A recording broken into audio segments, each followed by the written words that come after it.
Hey everybody, before we jump into this video, I just want to highlight something real quick, and it is the Star Wars Theory forums. It's a super cool community. Everybody's posting about Star Wars. That's where I post my polls for future videos, and questions, and make posts and stuff like that. So I highly recommend going and checking it out. You can actually earn the currency theory and make money from your posts, and it's pretty cool. So yeah, definitely go check it out, and big shout out to Star Wars Theory for making that happen. Now, let's get into the video. What's up everybody? Welcome back to another Star Wars video. Today we're going to be talking about The Bad Batch. The Bad Batch was an exciting new adventure to the Star Wars animated universe, piggybacking off of the incredible Season 7 of the Clone Wars. I have to admit, I was pumped. When the show was announced, it got mixed reviews. It felt like everyone was saying, a show about clones? Oh boy. But man, oh man, that first episode, the animation was 10 out of 10, the storytelling was 10 out of 10, the emotion was 10 out of 10. When I say I was over the moon to sit and have an hour of new Star Wars content right after Order 66 in front of me would be an understatement.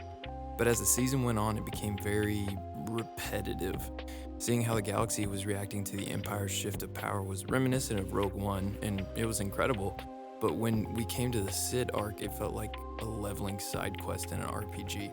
Oh, in terms of storytelling, I get it, but I felt like a lot of character and storyline development got paused during this area.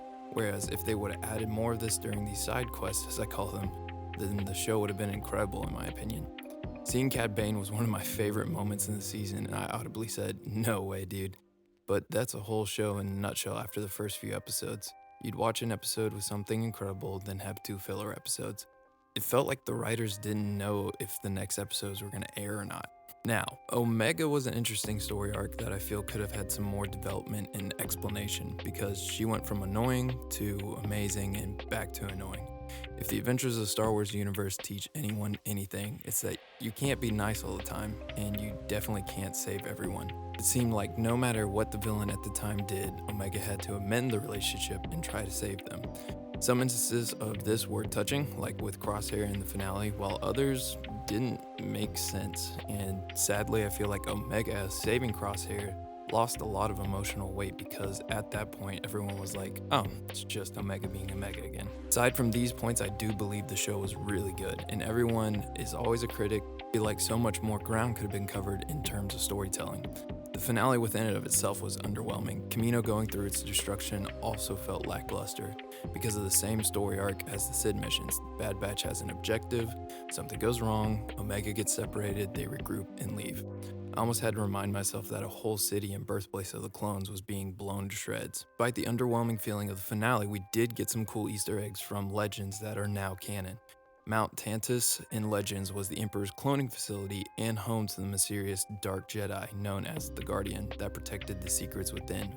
The ending scene really excited me because it seems like they're going to get a version of the Thrawn trilogy and now canon universe, but once again, I just wish they would have spent more time on it. Conclusion, I think the show was good, and honestly give it a 6 out of 10 because season 2 seems like it'll connect some dots for some unanswered things in the new movies and The Mandalorian. Thank you guys so much for watching, and if you enjoyed it, make sure you hit that subscribe button and give the video a like. It really helps them do better. And like always, make sure your compressors are fixed before jumping to lightspeed.